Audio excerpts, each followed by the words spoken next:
Hi, welcome to Infusion Health, the podcast. I'm comedian Cris Patrick, a.k.a. Self-Proclaimed Power Man. I'm here with my co-host and significant other, Rach. Hey, guys. Now, today we got a great show. We're talking about one of my favorite things, working out, and we got Jesse Gonzala, and he's a personal trainer, and he's also a physique competitor, and he's going to tell us about working out, how to get in shape, definitely diet, and he's also going to talk about the steroid thing too, how it's in, bodybuilding, but he's not a bodybuilder. He's a physique competitor. And without further ado, I'm just going to bring him on. Jesse, welcome to the show. Hey, thanks, guys. Nice to be here. So, okay, now you're a physique. It's hard to say. Keep saying physique competitor. So how is that different? Because we know bodybuilding, and I've been to a few Mr. O's, and these guys are big, huge, Yeah. And now we got the physique competition came in. When exactly did that come in as opposed to bodybuilding? Buddy, that's kind of been phasing in really since the 90s. Yeah, because I've noticed it because I've, like I said, I've been to a few I'm like, what is physique? And then I look at them, I'm like, oh, they're not big. Like it's a different thing, Yeah, it's weird because like Arnold Schwarzenegger has said, if he competed today, he would be a physique competitor, not a bodybuilder. Oh, really? Mm-hmm. Yeah, because the size, especially with guys like Ronnie Coleman, I think Ronnie Coleman really pushed it where you just started to see crazy massive mass. Yeah. I mean, so much so that guys like, the old school guys like Lou Ferrigno, Franco Colombo, Frank Zane. For sure. Some of those guys, they're just, they couldn't compete with the Jay Cutlers, the Ronnie Colemans, the Flex Wheelers. Yeah. They just weren't as big. Probably because, one reason is I'm sure the old guys train just as hard as the new guys, but with the advent of some of the new drugs on the market. Well, correct me if I'm wrong. They're also finding ways to add things into your body with syringes now. Oh gosh, yeah. That's been going on for a long time. Yeah. For sure. So physique was kind of born out of the fact that like me, I just can't put on a tremendous amount of mass. Well, before. Oh yeah, go ahead. Okay, you can't put on. But what is you're like 6 feet 100? Oh God, no, buddy. I'm right around 5'10". 5'10", 100 and right now I'm 180, 170. Right now I'm 162. Okay. Yep. Okay. Yeah, and I won't get I usually won't get much more than 165. My last show I was 149.1. Okay. A lot of the guys live in the 150 range. It's So like I said in the opening, you're not like the big body, big Sean Ray's or Dorian Yates is not, you're smaller frame and you're competing at that. And of course you're cut, but it's more like I still tell people it's more like a male stripper body, not like a bodybuilding body. Yeah. It kind of reminds me of that episode that we did with EMG versus body weight. How he was talking about the different cuts of the body. Yeah. And you've kind of you're definitely there, but you're not massive like Arnold Schwarzenegger was. Correct. Yeah.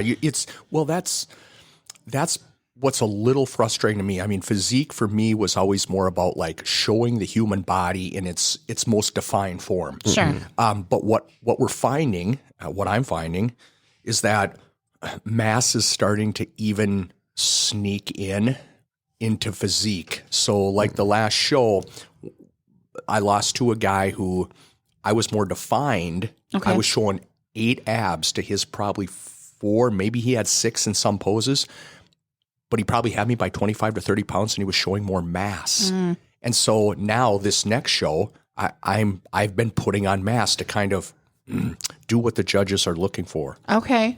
So when you say you've been putting on mass, we're gonna start to dive into diet. Is it high carbs or low carbs or? Yeah, well, okay. So someone like me, just anybody, a straight macro count would be about a gram per pound of protein, about 300 grams of carbs, and about 70 grams of fat. That's kind of like a neutral baseline for a lot of people. If you're going to grow mass, 1.4 to 1.7 grams of protein. So a guy like me, I weigh 162-ish right now. Sure. I'm putting on about 220 plus grams of protein a day. Okay. For my carbs, Okay, well, you say go you ahead. say protein. Where are you getting your protein from? Powders, chicken breasts, chicken livers. Yeah, but I mean I get them from the places that most people say you should get them. Most physique Sure. competitors. I mean, we're talking about lean proteins, really chicken and fish. Okay. That's it. So you're pulling it straight out of the animal instead of doing your powders. I still do the whey protein isolate. And Okay. I still do that because you have to supplement to get that much protein a day. I mean, Sure. you only eat so much chicken Absolutely. and fish. And if you do, your sodium gets really high too. If you get sodium high, you retain the water. So you got to be careful. But in fact, I'll start to cut out sodium slowly as I get closer to the show. But lean proteins, fish, rice, eggs, cottage cheese, that's where I said rice, fish, chicken, cottage cheese, and eggs. That's Okay. where I kind of live on my proteins. And how often do you eat? 3 times a day, 5 times a day, 6 times a day? 4 to 6. 4 to 6 times. I'm usually around 6, every about 2 to 2.5 hours. Well, I And remember. then what about your carbohydrates? Just staying on the diet thing. Yeah, so I like to front load and post load. There's a lot of different schools of thought here, but I put a good chunk of them before my workout and a good chunk of them after my workout, and that's about it. And when we talk carbs, are we talking potatoes, bread, Oatmeal and rice, brown rice. Okay. oatmeal and brown rice? That's pretty much it. And again, that's not cheeseburgers. No, I'm kidding. Yeah. After the show. I've showed you what I got. Now I'm going to go eat. Oh my gosh, it's grotesque what I eat after these shows. So, yeah. Well, and that's the thing. Joking aside, because when you're doing this, when you're getting ready for a show like you are, you got to watch what you eat and all that. And then what happens is and I've seen this happen, some guys just eat way too much in the off season. Then they get their next show and they're like, oh, I got to cut more. So it's kind of a constant battle. Like, okay, I can eat what I want for a month or half a month or a couple of weeks, but then I gotta start to get in shape for this next show. Well, what do you want to do? Do you want to kind of dirty bulk or clean bulk? Mm-hmm. So I kind of like to live in an area. I mean, I'm a little more extreme with my carbs than most people are. I kind of live in ketosis, Okay. which is fine for me. But if you dirty bulk, if you pile all that stuff in, I find it harder to really cut and get in the mental space that is needed. So I kind of live a pretty, if I want to put on muscle mass, I up my protein, I make sure my creatine's right, I drink a lot of water, I up my volume, I up my reps, and I'll live there as opposed to like, let's just pop in an extra 1,000 calories a day for a month and then just try to chisel it all back away. That yo-yoing is just really difficult. That's what I was kind of going to call it. And they're finding that the sugars or whatever you put in your body, your mind remembers these things. So you're not only fighting like your body wanting it, but you're also fighting your mind wanting these sugars and these carbohydrates and everything else that you gave them for that month. And then you got to go slam back down and start bulking back up the way you need to. You're so right, Rach, because you want to get to a point. It took me about 6 months, I would say 6 to 9 months, to start to lose the food that I really like. So it became a habit to eat cleaner. In fact, I accidentally had a little vanilla flavored almond milk. My kid, this morning. I took a little sip out of the glass. I thought it was unsweetened oat milk. I grabbed the wrong one, and the sugar just came rushing into me. And I'm like, oh my God, what is this? I put it back, dumped out the milk, and I'm like, oh, I can't handle this. Yeah. Because my body now it's the opposite. It's like, oh, this is hurting it. Yeah. Okay, well let's take it back a second, because I just want to say to the average person listening that's going, oh hey, this now he's okay, the average person listening to this wants to start working out and all that. And then they go, well, he's talked about, and he goes and buys creatine. He goes, how do you get started, and what exactly do you buy, and who should you talk to as far as before you go buy $100 worth of creatine and protein powders and all that? How do you get started in this? Well, first of all, buddy, talk to a dietitian, talk to a nutritionist, talk to a trainer, talk to someone who has a kind of a background in this, because every body's different, as you guys know. So one kid might want to, come to me and say, I need to gain 30 pounds by my football season, or by being in football. I'm like, well, we need a heavier protein for you. We need almost a triple mass, a weight gainer sort of protein. Where the next person comes and they want to get tone and fit. We're not going to lift for hypertrophy. We're not going to put on crazy volume and sets. If anything, we're going to add in a little more cardio. We're going to add lower weights for muscle endurance. We're not going to grow big. So it depends. It depends. And Sure. keep in mind to the listeners out there is that you have to work out too. You can't just say, well, this guy get big, I'm just going to go get. You can't just take creatine and out. You got to work out too. You got to also exercise. It's diet and exercise. So don't just run to your local vitamin store, start buying creatine and loading up on creatine. Yeah, and I mean, just going back to that, I mean, creatine. I mean, that's been one of the most studied supplements there is. Yeah. And kind of the general census with creatine is if you want to build muscle, about 5 grams a day. Yeah. That's about it. And I mean, creatine's naturally in your body anyway. So this is just a little boost. Well, do you still got to cycle load that first? You do it like 3 times a day for a week and then once a day? Yeah, buddy. So they with normal creatine powder, they'll typically tell you to do that. They'll say load up and then maintenance. Now there are creatines out there. There's one at GNC, HCL 189. It has faster absorption rates. It's just 2 pills a day, no loading phase. Again, but live in that 5 gram a day world. But just remember, creatine also retains water weight. So I will actually, in about a week here, my show's April 8th, I dump creatine 4 weeks out. Sure. My question for the listeners is these powders being like, they're watching the shelf life. They're watching what actually you can like consume in your body. Because if you, and I've done it, I've marked a vitamin bottle in Walmart, put it in the back of the shelf. And right? It's still there. The shelf life is like exhausted. And if you look at what they're putting through vitamins and stuff these days, it's way more than what your body can take in one day. Well, I would say, and I'll let you talk to it. I would say if you're going to get into this and you want to start supplementing and all that, don't buy your stuff at Walmart. But I'm just saying. And I know what you're saying. I'm just saying. This but could be at a pharmacy. This could be anywhere. They're overdoing some of this stuff. Yeah, you want to go to a place where you're right. There's not a bunch of like. I'll go to places where Lifetime or GNC or places that may only have 2-3 canisters of protein isolate on the shelf. And there's people coming in there that are going to regularly buy these things. You're right, because if I go in and there's like 20 canisters deep, I see what you're saying. It's like, what's going on? Well, and the same thing when you're looking at protein powders too. I mean, you want to make sure there's enough information. You need the right BCAAs. You want to make sure there's the right amino acids. You want those amino acids listed. You want it should really be a breakdown. I know there's isolates out there or just protein powders in general. There's nothing on them. You can't. There's just not enough information. Right. So you really got to know what you're putting in for sure. Yeah, it says you'll go to a store like a Walmart and it says protein powder. Oh, I'll get protein powder, and they're ripping you off. People, talk to somebody who knows what they're doing, who knows about this, and ask around first before you go. Yeah, for sure. And some of it's just trial and error too. I've had to experiment with different proteins, and I'm like, I do like that one, and the quantities are different. I mean. There might be a protein isolate where you got to put 4 scoops in. There's another one you might only have to put 2 scoops in. It's a little more dense. I mean, yeah. Now, as for your workout, is it much like the bodybuilder, or how do you go about your workout so you're ready for these competitions? For sure. So I'm lifting for hypertrophy. I'm lifting for muscle growth. And actually, I just got back from a clinic where there's a bunch of new studies that came out. And so typical for hypertrophy is what the thinking was always about 8 to 12 reps.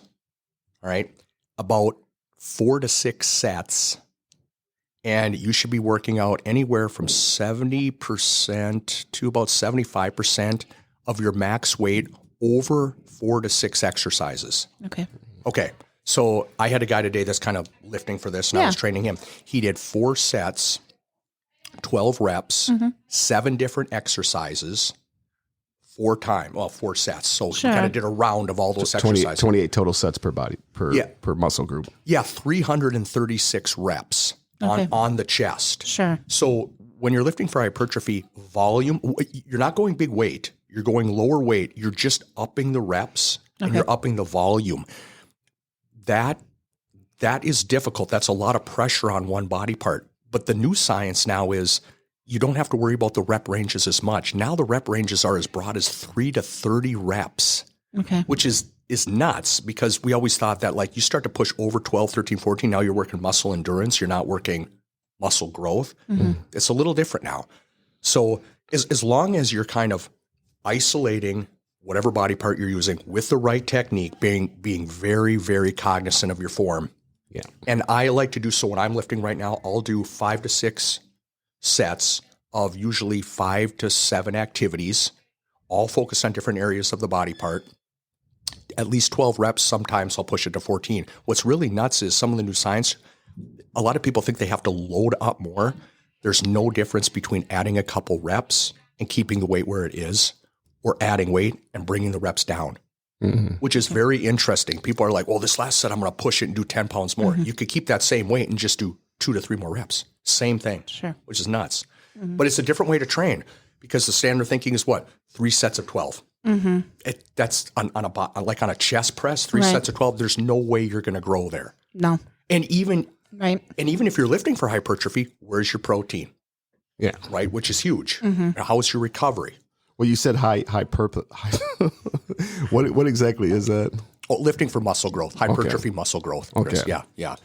So that you have to be, well, it's like when you bring in cardio. When you bring in cardio to a guy like me, cardio is kind of the enemy of muscle growth and lifting for like a physique show. Well, a lot of people, a lot of bodybuilders and physique competitors, a lot of them do cardio to cut down the fat to bring out the muscles more. You're right, but you got to be careful because too much cardio you start to see negative returns, diminishing returns on your muscle growth. So like I talked to a guy, Dr. Natural Physique competitor. I actually talked to him today. His cardio is just whatever he's doing that day, walking to the laundry room, going to, the bookstore. I mean, that's his cardio. Because I was talking to him and I'm like, okay, I swim twice a week. I swim at a steady state. Steady state cardio for guys like me are far better than like high intensity. I would never go into a high intensity thing. So he's like, well, I mean, I go, I'm not even pushing this. I'm talking 45 minutes in the pool, very slow crawl. Even then he was kind of like, I don't know. I don't think you really need to do that. It's nuts. So you got to be really careful. Whereas someone who wants to build like endurance, right? Well, that's not enough. You need to do more cardio. You should be doing it every day. In fact, the science says 200 or 150 minutes of cardio steady state a week. So that's what, 2.5 hours or 75 minutes of high intensity workout a week, which either of those would be too much for me. Right. Well, that's the thing with women too, because and I've talked to women at work and stuff like that, and they're like, "Will you train me?" And they want to do the cardio. And when I bring weights to them, they treat weights like it's the plague. Like, oh my God, I was like, weights will help you. You got to add a little bit of weight to you. I don't want to lift weights. I said, weights will help you. Chris is so right. I mean, first of all, especially lower body lifts, we know, cardio is kind of like real time calorie burn. Like if Rachel's on a treadmill and she's walking, okay, she's burning calories there. That's fine. But if she does squats, deadlifts, and she's doing some low body stuff, she's burning calories then and far after the fact, 2, 3, 4, 5 hours afterwards. So you're right. And especially for older women. I mean, my mom, God love her, walks 7 miles a day. 7 miles a day. But as an older woman, strength training, especially for osteoporosis, bone remodeling. That's exactly where I was going to go with it. Yep. It's important to tone your body just as well as use that cardio, because as you get older, your body, it's relying on that muscle mass. Absolutely. And bones get stronger, muscles get stronger. I talked to one gal who's going to start training and she's like, I just don't want to slip. I don't want to fall. So, okay, we have to improve core stability. We have to improve strength. Right. If you're just running every day, plus your body gets used to that homeostasis. It needs to be shocked. I told my mom, I'm like, here's the best thing you can do if you refuse to lift weights. On mile 3, just walk backwards. At least your body will go, what is this? This is new. I'm not used to this. Yeah. Right? Because you definitely feel in their quads. Yeah. It's something. Or mom, jog for a half mile. Just stop and do 10 push-ups. your body will be like, you got to shock it. Yeah. My daughter, she's like, I'm doing more work than I used to. So my body's recognizing that. And I said, but your body will remember these things that you're doing. And at one time, it won't. Just like, I do a very intense job. I'm an NST, which is an aid on the unit. My body doesn't recognize that as exercise anymore. I've been doing it for 20 years. Good point. Yeah, that's exactly it. Every single workout I do. So my chest workout this week will be totally different than my chest workout next week, because I never want my body to be like, oh yeah, it's a bench press again. Yeah. No. Well, like one of the things I've added to for my biceps, because I was doing biceps, but I didn't get any definition. I'm like, why aren't I getting definition? So I went and I added pull-ups to my routines. So now I always warm up with some pull-ups, and the definition in my biceps has just like been popping because I added the pull-ups. Yeah, absolutely. I mean, you have to. Well, and here's the thing: if you're working the biceps brachii, are you working the brachialis? Are you working the brachioradialis? I mean, so there's different parts. So someone might just do, straight curls and then throw in a hammer curl. Ooh, that's a slightly different way to fill out the biceps. Oh, do a Zottman curl where you're coming up palms away from you. Oh, that's another different way to get them.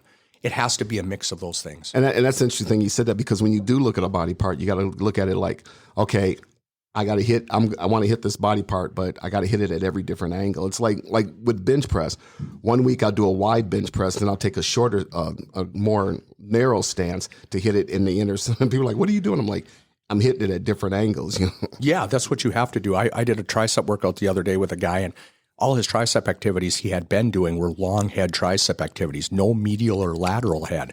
So I'm like, here's a bunch of exercises that's going to hit all three heads. So of course the next day he couldn't lift a pencil, but that's what you're trying to. That's what you're trying to do. You're like, okay, we got every part of it now.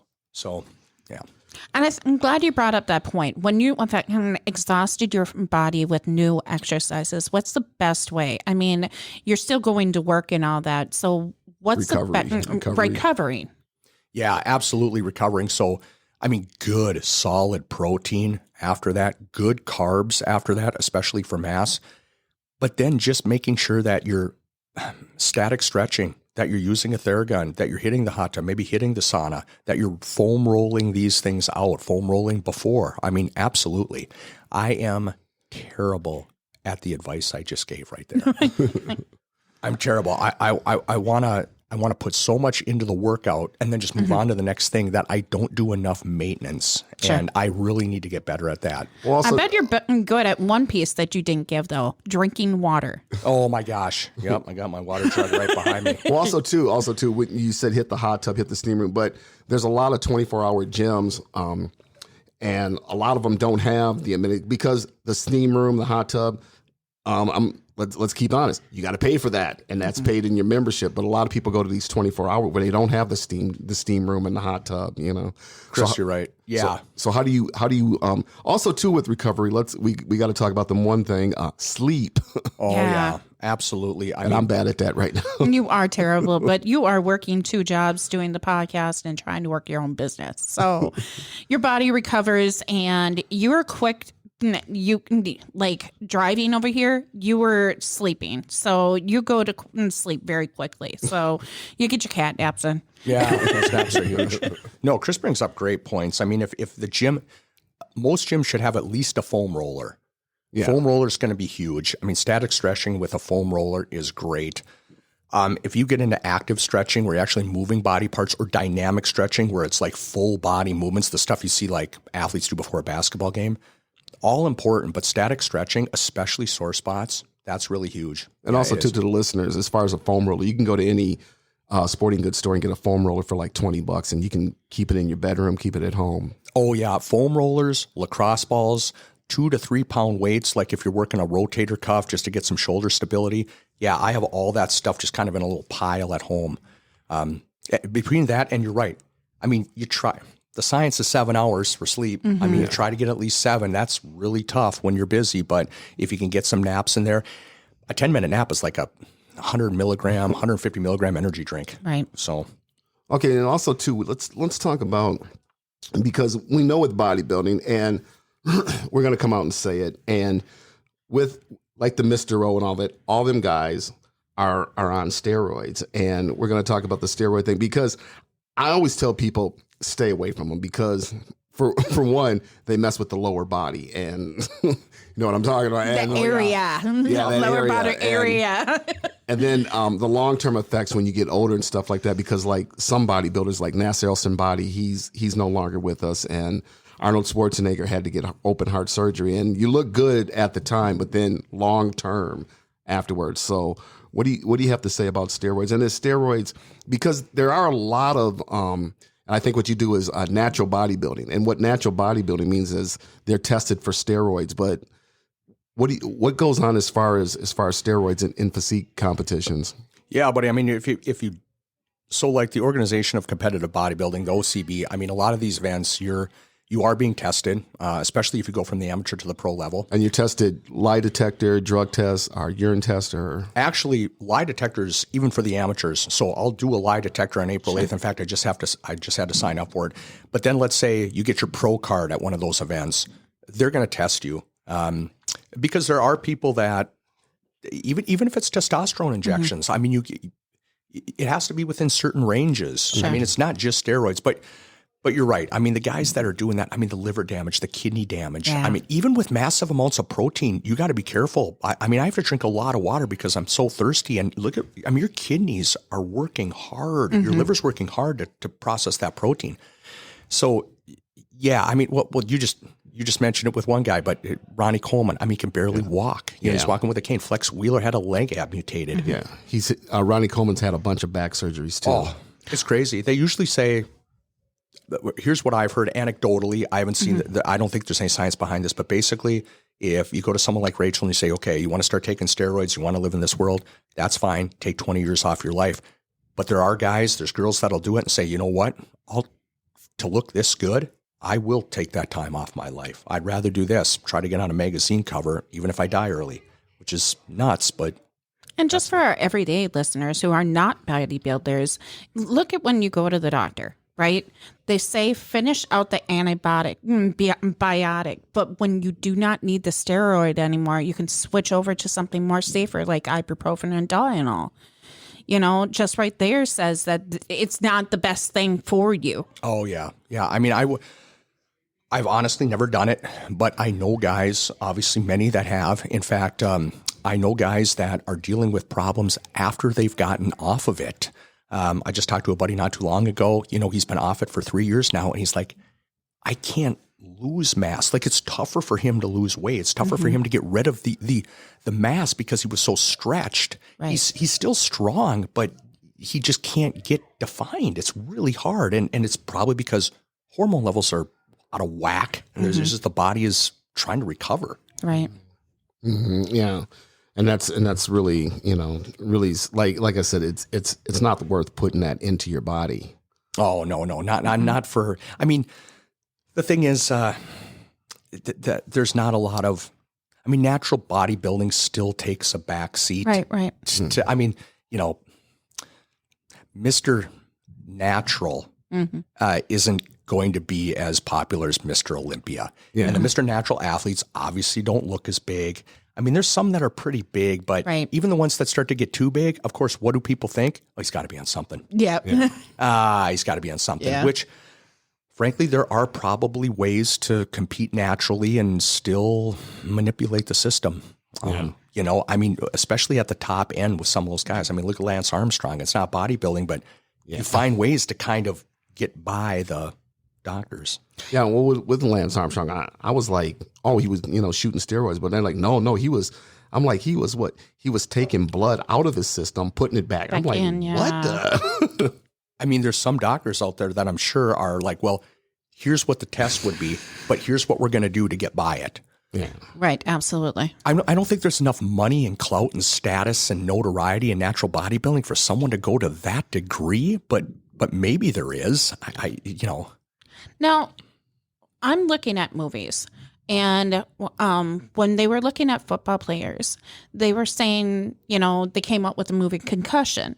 Do they have movies like this for the average person to say, oh, my God, this is what I'm doing to my body?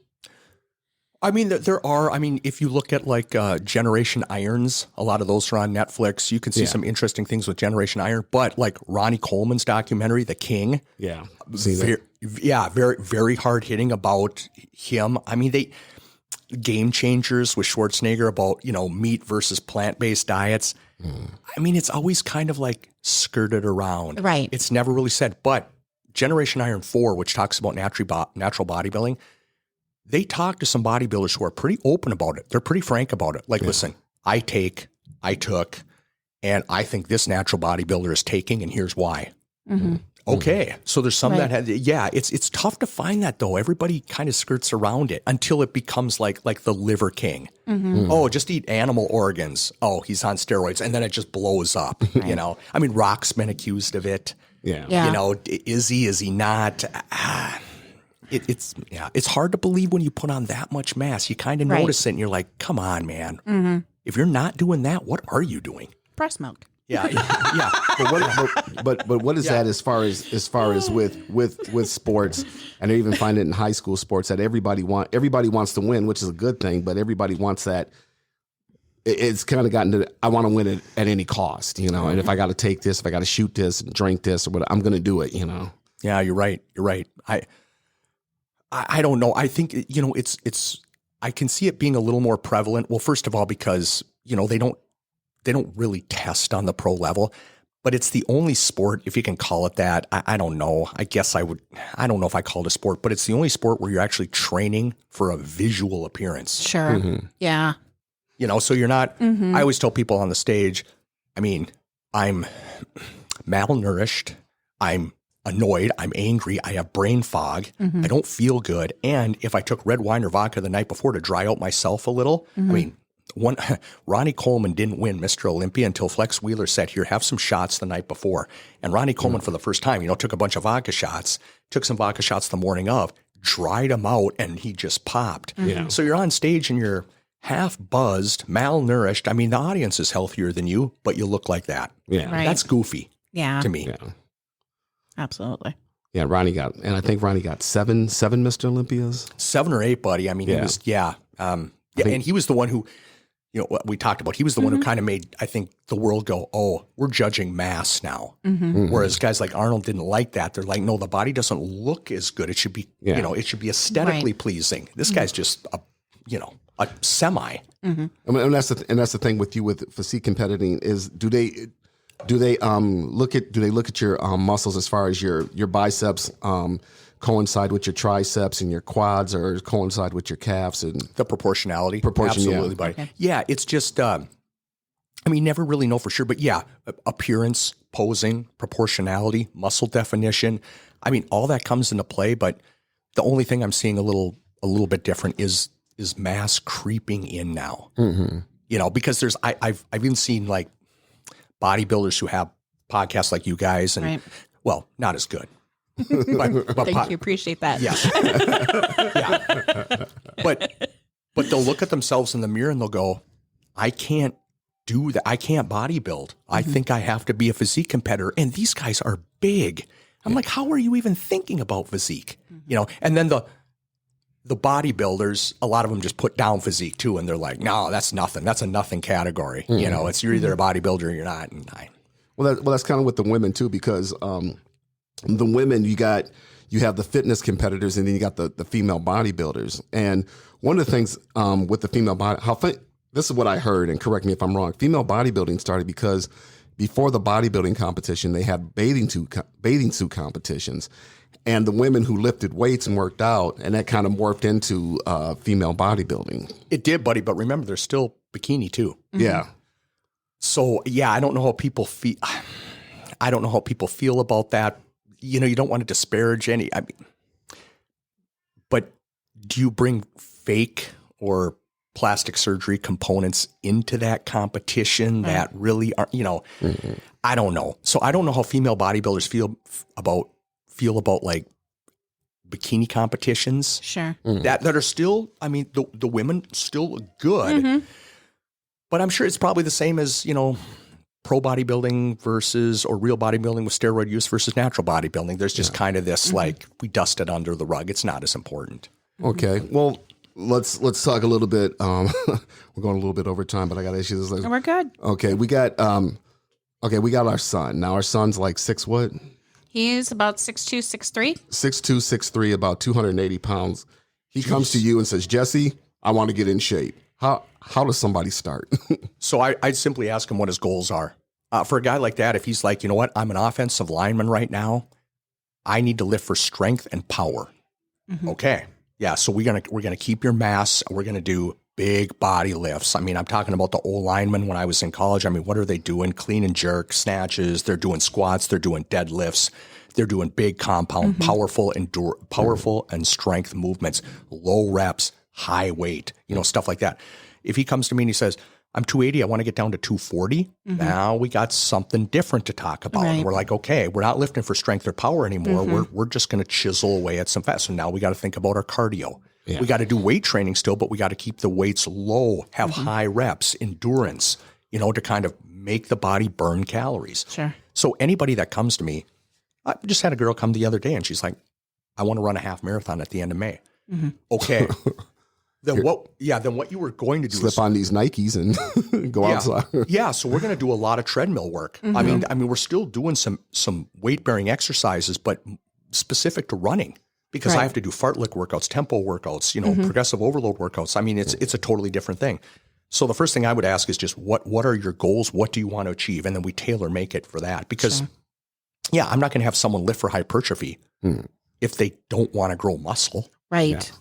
Yeah. So my mom is not going to lift for hypertrophy. I'm going to do a lot of core stability and flexibility stuff with her. So the next time she's on the ice, she doesn't fall. When she's going for her walk, she has her core's engaged, her butt's engaged. Yeah. Well, that was the thing with me because when I used to work with, I used to work at a gentleman's club and some of the girls were like, Cris, will you work out with me? I was like, sure. Well, what do you want? I just want to tone. Okay. Yeah. Tone. Okay. Tone what? Tone what? Yeah. Okay. I mean, what do you?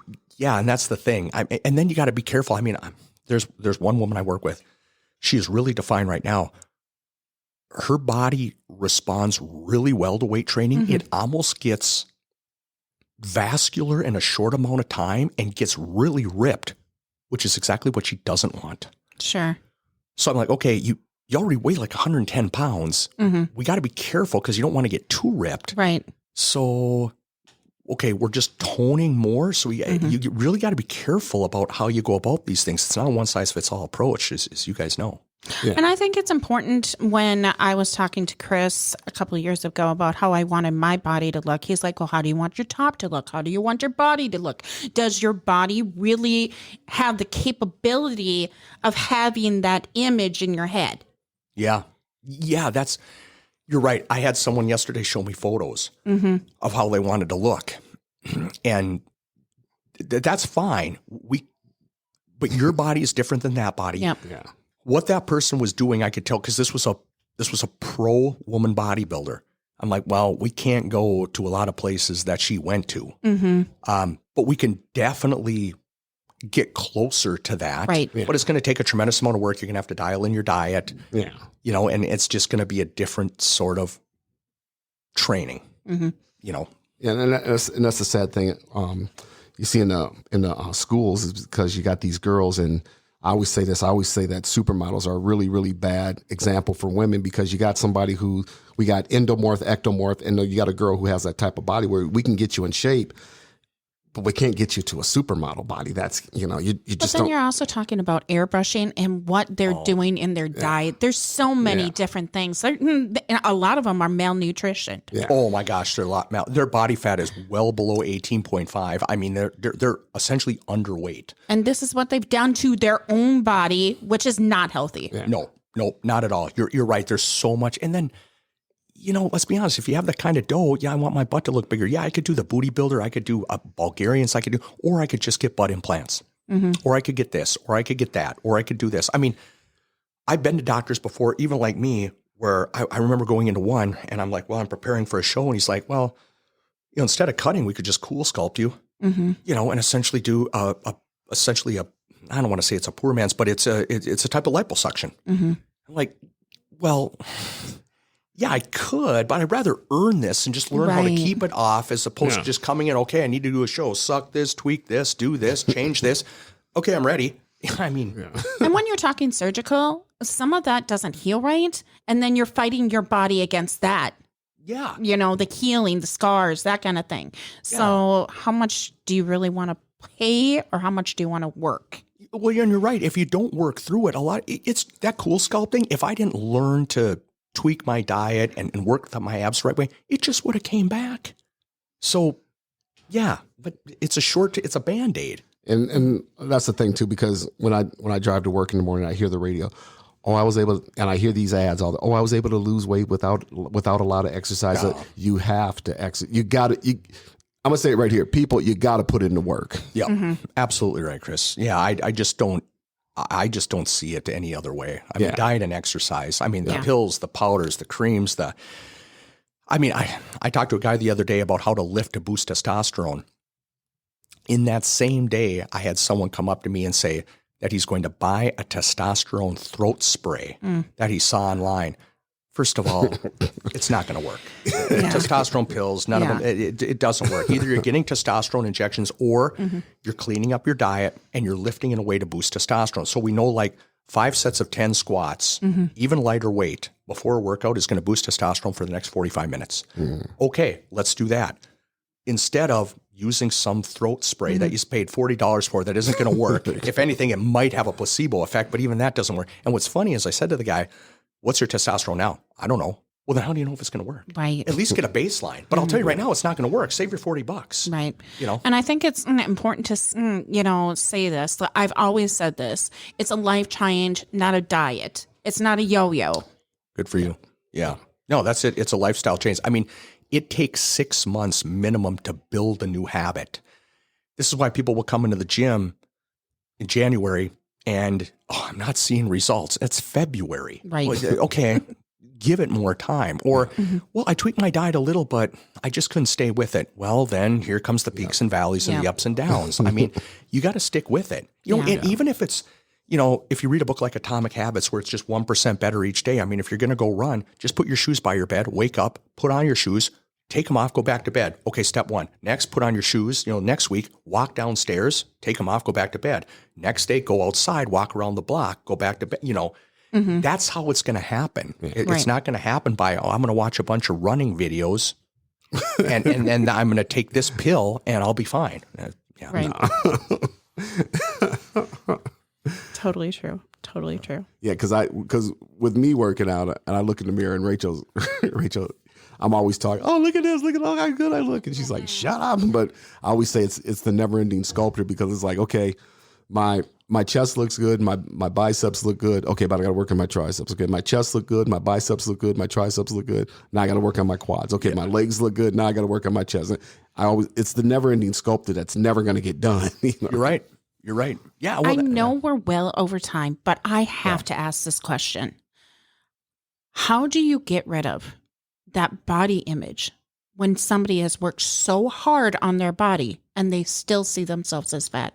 And I know you know what I'm talking about because everybody sees it. Yeah, body dysmorphia. I mean, you're right. I wish I knew Rachel because that has happened to me where I'm looking and I'm like, man, why aren't my abs?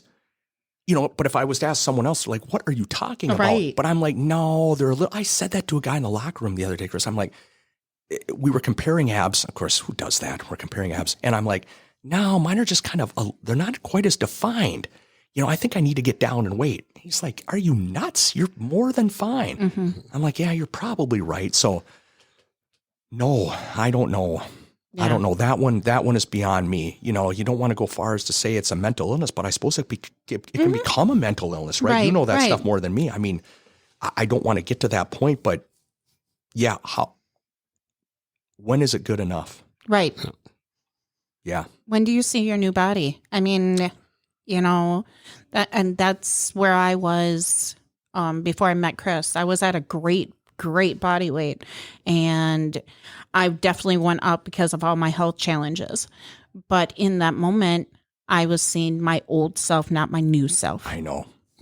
I mean, I'm sure I got to believe someone like you, and I mean, there's got to be counseling or therapy for something like that because taken to the extreme, isn't that where like an Right, anorexia, bulimic, all that other stuff. I'm not where I need to be. I'm going to start purging.